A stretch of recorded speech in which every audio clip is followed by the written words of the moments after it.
တို့ကြောက်စိတ်ချက်ပါပြီးသားစိန် lab certificate ပါပြီးသားစိန်တွေအကုန်လုံးကစိတ်ချရဆုံးလို့သိထားကြတယ်မလားဒါပေမဲ့ခု Vietnam မှာဖြစ်နေတဲ့မှောင်ခိုရှုပ်တော်ပုံကြောင့်အဲ့လိုလက်မှတ်ပါတဲ့စိန်တွေရဲ့တဝက်ကအတုတွေဖြစ်နိုင်တယ်ဆိုသင်သိပါသလား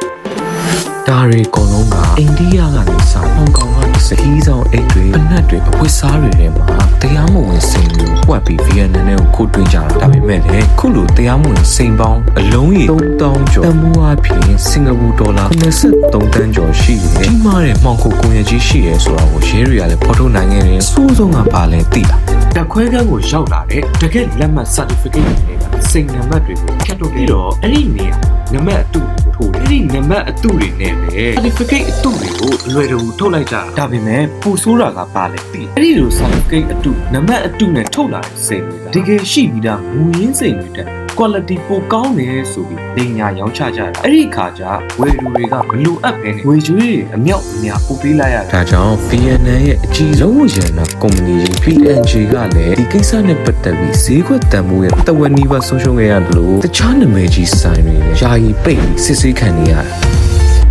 လူတွေကစိန်တွေကိုစိန်ဆိုင်တွေကပြောထားတဲ့အတိုင်းယုံယုံကြည်ကြည်ဝင်လာကြတာဆိုတော့တရင်ထွက်လာတဲ့တပြိုင်နက်ဆိုင်တွေကိုပြန်ပြေးလာငွေပြန်အမ်းမှုဝိုင်းအောင်တောင်းဆိုလာကြတာအခုဆိုရင် Vietnam မှာဆိုင်တွေကငွေထုတ်ပေးမှုကိုကန့်သတ်ထားရတယ်လို့လူတွေကလည်း Facebook ပေါ်မှာစိန်တွေဈေးတွေနှိမ်ပြီးပြန်ရောင်းကြတာကမ္ဘာကြောင်ရဲ့အဖွဲ့ချုပ်ရဲ့ဒုတိယဥက္ကဋ္ဌကတော့စိန်တွေတောင်ခုလိုပေါင်ခုတွင်းနေကြအခြားဗရန်များနီလာတွေလည်းဘလောက်တောင်ပါနေမလဲမသိဘူးလို့တတိပေးလိုက်နောက်ပြီးတရုတ်ကထွက်လာတဲ့ခွက်ခန့်တော့ဥပစိန်ဖြစ်တဲ့ synthetic diamonds တွေကလည်းကျွမ်းကျင်သူတွေတောင်တမ်းပြီးခွဲခြားရခက်ခဲတဲ့အဆင့်ကိုရောက်လာပြီနော်